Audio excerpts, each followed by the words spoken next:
When I turned 16 and got my license, my dad bought me a car. My family had this rule that any new car the family bought couldn't be more than $5,000, and that's how much mine was.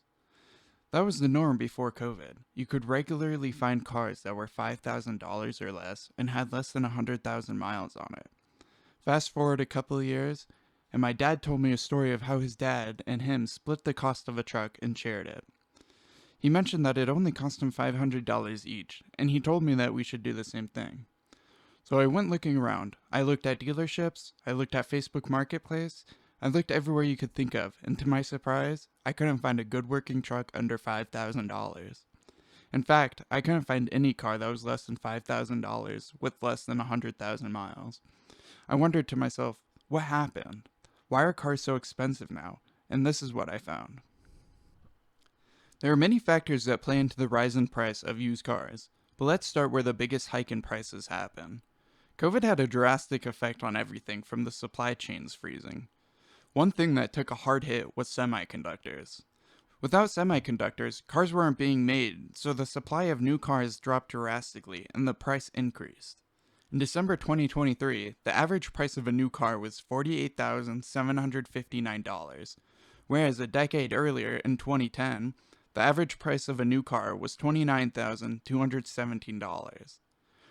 During the COVID lockdowns, to fight inflation, the Federal Reserve increased interest rates. So now not only were cars more expensive, the monthly payment had almost doubled from the average of $400 a month to the average of $788 a month.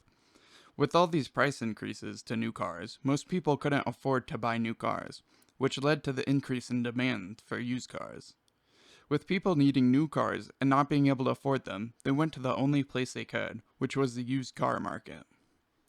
With the supply of cars decreasing, dealerships took advantage and hiked up the prices. They increased their dealer markups simply because they could and because people would still buy them. Even 5 years later, after the supply chain had been brought back to normal, dealerships are still taking advantage of these markups because car manufacturers are slow to replenish their supply.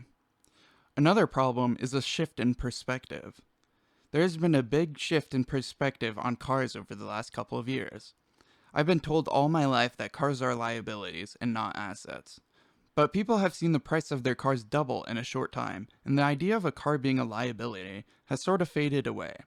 And now people see cars as more of an asset that will make them money instead of losing money. But really, can you blame them? Another aspect of car prices increasing has been happening slowly over the years, making them less noticeable, but still, nonetheless, they are increasing the prices, and that's federal regulation on cars. Now don't get me wrong, I'm all for safety when it comes to cars, and I'm glad that these regulations are put in place.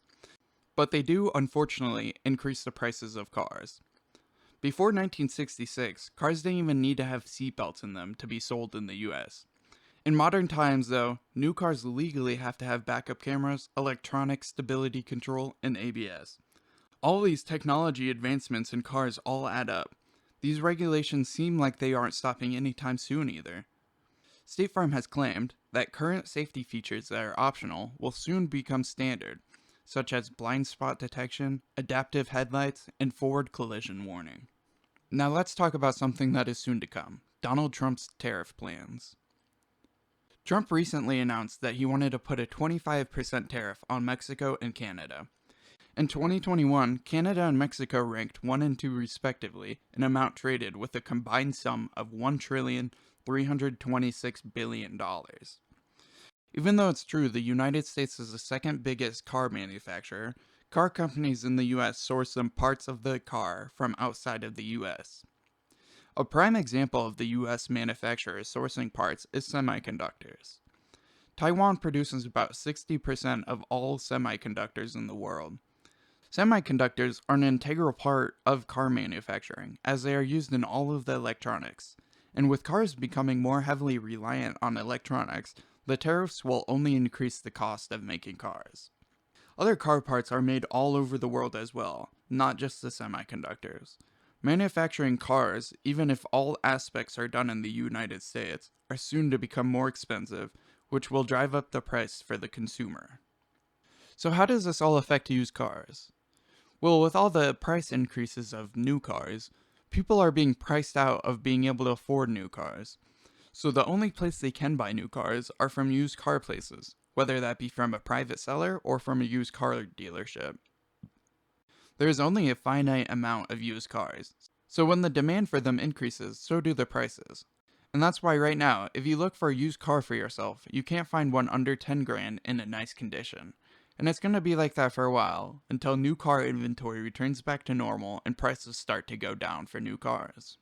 Now that we looked at all the aspects making cars expensive, it seems the big culprit is COVID lockdowns and the supply of cars dwindling.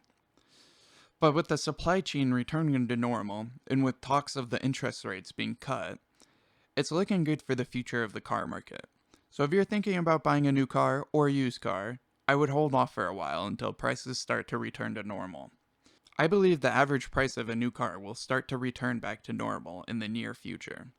Let's just hope the tariffs won't have a drastic effect on prices of new cars like it's looking like it will.